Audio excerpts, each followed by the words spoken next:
नमस्कार दोस्तों। आज बात करेंगे दिल्ली सरकार और केंद्र सरकार के बीच शक्ति के विभाजन को लेके, या यूं कह लीजिए कि पावर हासिल करने को लेके या दिल्ली पर नियंत्रण करने को लेके जो विवाद हो रहा है उस पर।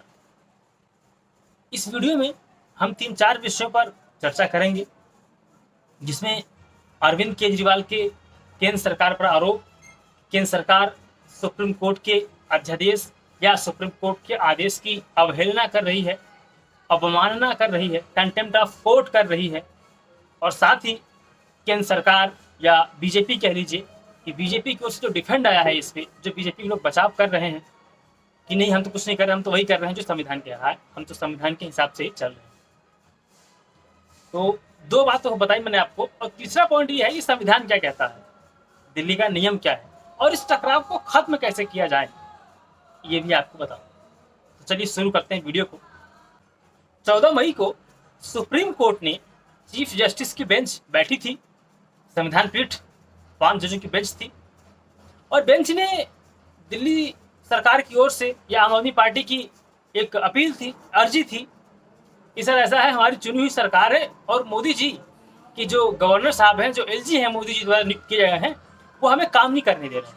मोदी जी हमें दिल्ली में काम नहीं करने दे रहे हैं, कि हम तो चुने हुए हैं, पब्लिक ने हमें चुन के भेजा है, फिर भी हम काम नहीं कर पा रहे हैं। एलजी साहब डे टू डे रोजमर्रा के कार्यों में भी इंटरफेयर करते हैं, हस्तक्षेप करते हैं। तो मुख्य न्यायाधीश ने कहा, देखिए चुनी हुई सरकार है, तो चुनी हुई सरकार की जिम्मेदारी जनता के प्रति है और एक उत्तरदायी सरकार है, और उत्तरदायी सरकार के पास कम से कम इतने अधिकार तो होने ही चाहिए कि वो अधिकारियों का तबादला कर सके। और अगर अधिकारियों पर चुनी हुई सरकार का कोई कंट्रोल ही नहीं होगा, कोई नियंत्रण ही नहीं होगा, तो फिर कोई अधिकारी मंत्रियों की बात क्यों सुनेगा, कैबिनेट की बात कोई अधिकारी क्यों मानेगा, मुख्यमंत्री की बात कोई अधिकारी क्यों सुनेगा।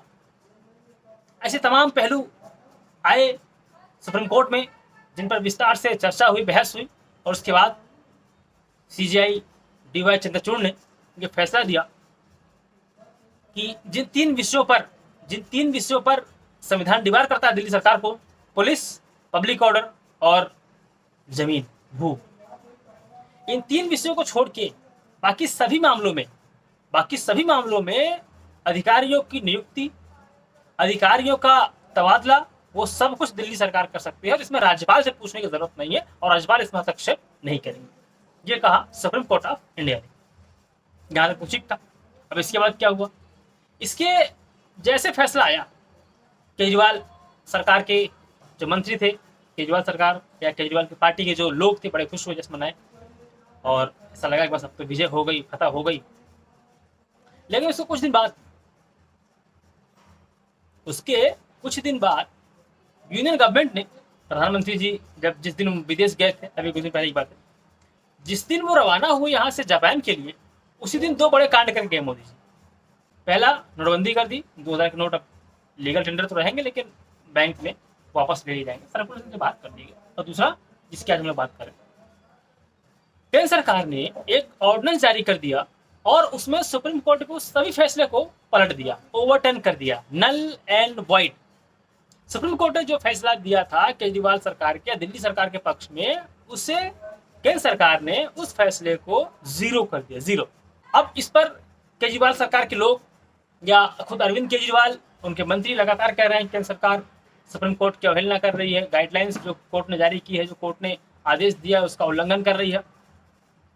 समझिए, केंद्र सरकार ने किसी कोर्ट की अवमानना नहीं की, ना संविधान से परे जाकर कोई काम किया। केंद्र सरकार के पास ये शक्तियां सदैव रही हैं, पहले भी थी, आज भी हैं, आगे भी रहेंगी। इसलिए केजरीवाल सरकार का ये आरोप यहाँ पर खारिज होता है कि मोदी गवर्नमेंट ने, यूनियन गवर्नमेंट ने संविधान के विरुद्ध जाके ऑर्डिनेंस जारी किया। ये आरोप खारिज हो गए हैं। अब इसमें एक बात और आया कि जो ऑर्डिनेंस जारी हुआ है, इसको चैलेंज करेंगे सुप्रीम कोर्ट में आम आदमी पार्टी की सरकार, कर भी दिया है। इस पर क्या होगा? हाँ, ये आप कर सकते हैं। अगर यूनियन गवर्नमेंट कोई कानून बनाती है, कोई रूल बनाती है, कोई ऑर्डिनेंस लाती है, या फिर पार्लियामेंट से कोई कानून पास करती है, सुप्रीम कोर्ट के पास ये शक्तियां हैं कि वो उस कानून का, उस ऑर्डिनेंस का परीक्षण करें कि कहीं ये संविधान की जो बेसिक स्ट्रक्चर है, जो मूल ढांचा है भारतीय संविधान का, कहीं उसका खिलाफ तो नहीं है। और अगर सुप्रीम कोर्ट पाता है कि हाँ ये ऑर्डिनेंस, ये अध्यादेश, ये कानून संविधान के मूल ढांचे के खिलाफ है, बेसिक स्ट्रक्चर के खिलाफ है, तो सुप्रीम कोर्ट के पास ये शक्तियां हैं कि उस ऑर्डिनेंस के उतने भाग को, पूरा नहीं, देखिए इसमें क्लॉज है, जितना भाग, मान लीजिए कि 4 पैराग्राफ का ऑर्डिनेंस है, उसमें कोई लास्ट पैराग्राफ ऐसा कहता है कि नहीं ये जो कोर्ट को लगता है कि हाँ ये बेसिक स्ट्रक्चर के खिलाफ है संविधान के, तो वो उतने पार्ट को खारिज कर देंगे। ये राइट्स सुप्रीम कोर्ट के पास अभी भी है, पहले भी। इसे बोलते हैं जुडिशियल रिव्यू, इसे बोलते हैं जुडिशियल रिव्यू।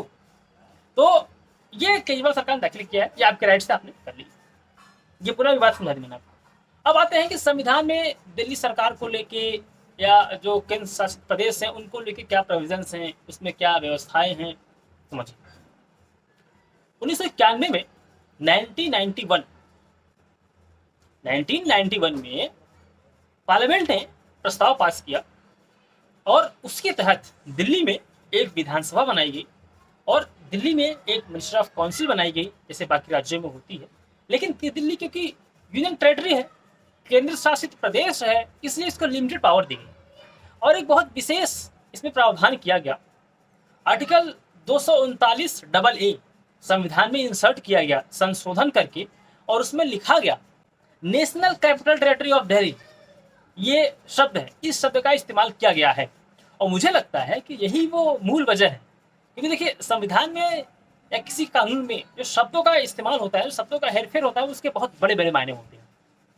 बाकी जो केंद्र शासित प्रदेश हैं उनके लिए शब्द होता है यूनियन टेरिटरी, लेकिन दिल्ली के लिए जो शब्द इस्तेमाल हुआ है उसमें है national capital territory of Delhi या दिल्ली, जो पढ़ते हैं हिंदी अंग्रेजी में, वही खेल शुरू हो जाता है।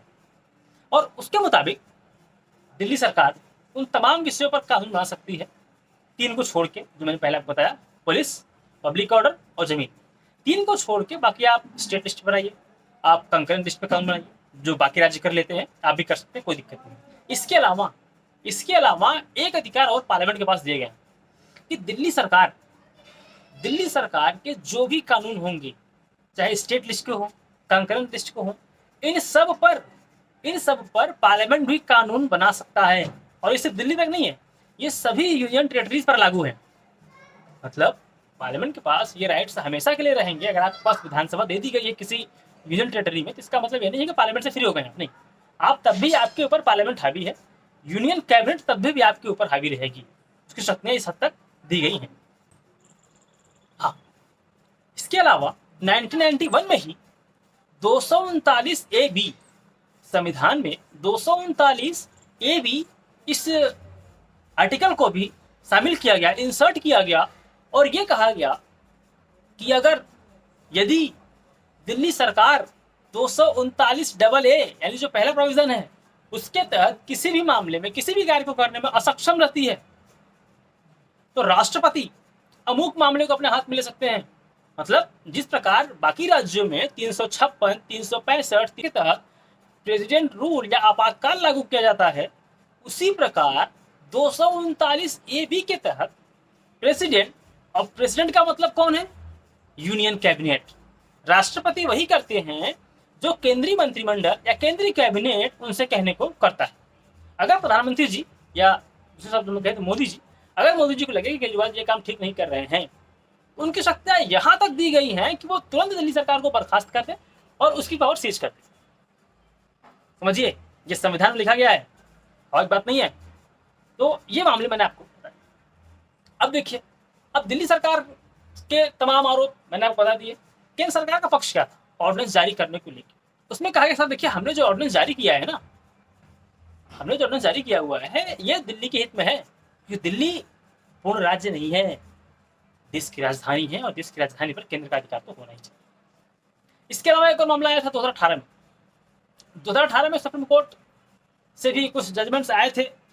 उस वक्त भी सुप्रीम कोर्ट ने कहा था कि नहीं ठीक है, दिल्ली केंद्र की राजधानी, देश की राजधानी है, तो केंद्र सरकार के राइट्स तो होने ही चाहिए। और उसके बाद 2021 में, ध्यान रखिए, क्योंकि यहीं से मामला बिगड़ना शुरू हो गया था।